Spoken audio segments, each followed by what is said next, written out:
Contained within California's new record-breaking budget is $15 million of one-time funding geared toward expanding domestic and sexual violence prevention efforts.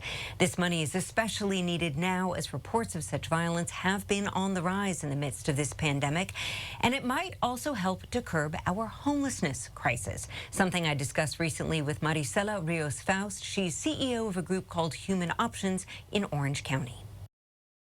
63% of women who are homeless currently have had some experience with domestic violence when they flee their abusive situation. What they find is there's nowhere to go. So when they go into an emergency shelter, by definition, they are technically homeless. When they are in transitional housing, trying to rebuild their lives and get back on their feet so that they can go on their journey to healing, that is also considered being homeless. There's also women who just never quite make it into emergency shelters and end up being on the streets as a result of fleeing their abuser.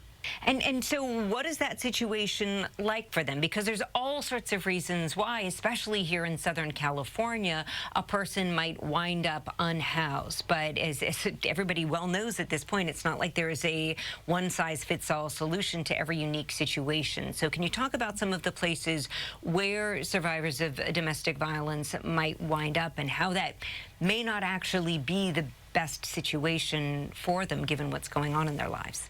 So when there's a victim of domestic violence and they're fleeing abuse, they will typically try and call an emergency shelter. Many of them may or may not get into an emergency shelter, or they may decide, I don't want to be in an emergency shelter. I just need to get out of this abusive situation. And they may try and relocate on their own. Unfortunately, the abuser has found different tactics in which they will control the victim. And so some things that we find is when an abused woman or child or man is trying to leave their home and the abuser has taken control of their finances, they ruin credit. Say, for example, a victim is saying, I'm going to leave, I'm going to go rent another apartment. Well, what she finds oftentimes is that she's going to rent. They run her history in terms of payments with another landlord. Payments weren't made. And she was given money to pay, and it wasn't made. And so that becomes a great barrier to being able to leave and find suitable housing. Another sometimes is maybe it's a family member that they can stay with, but they are generally at risk of having the abuser find them. And so they have to move from house to house. So there's no stable housing environment in which they could be at that point. Yeah.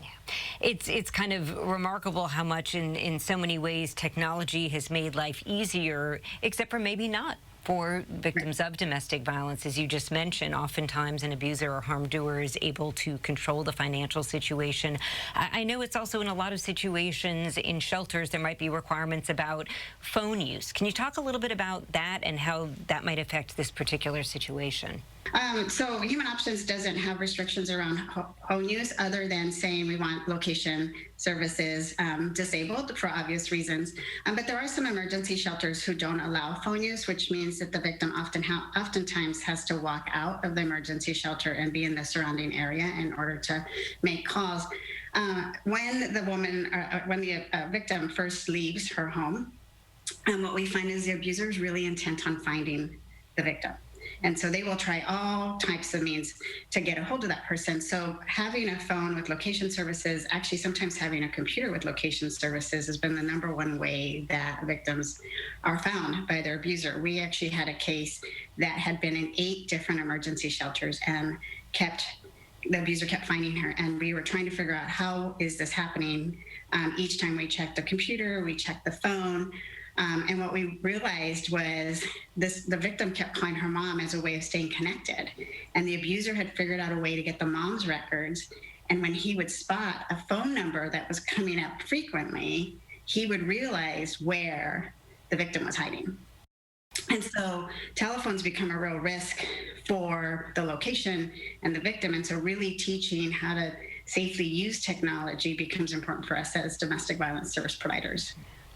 Maricela, our viewers might notice there are some really lovely, colorful drawings behind you done by children who you have helped out.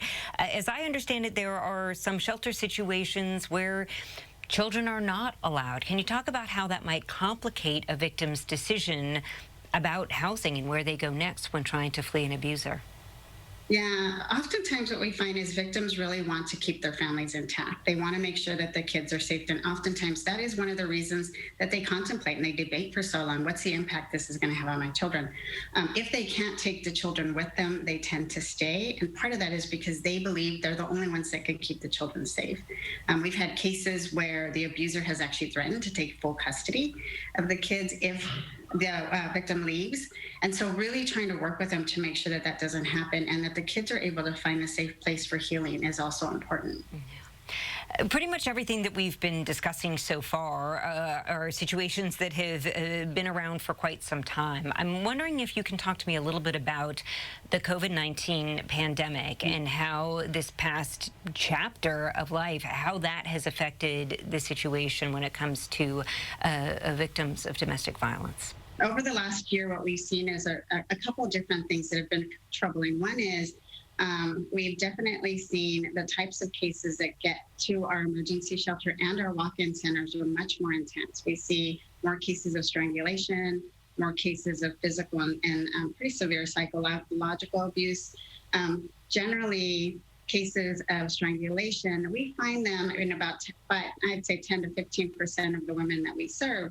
What we're finding is that's much more intensive, and part of it is because during the time that they were staying home, there's less likelihood that they would have reached out. So the abuse intensified during the last year and a half. As things were reopening, we actually saw a spike in our hotline calls.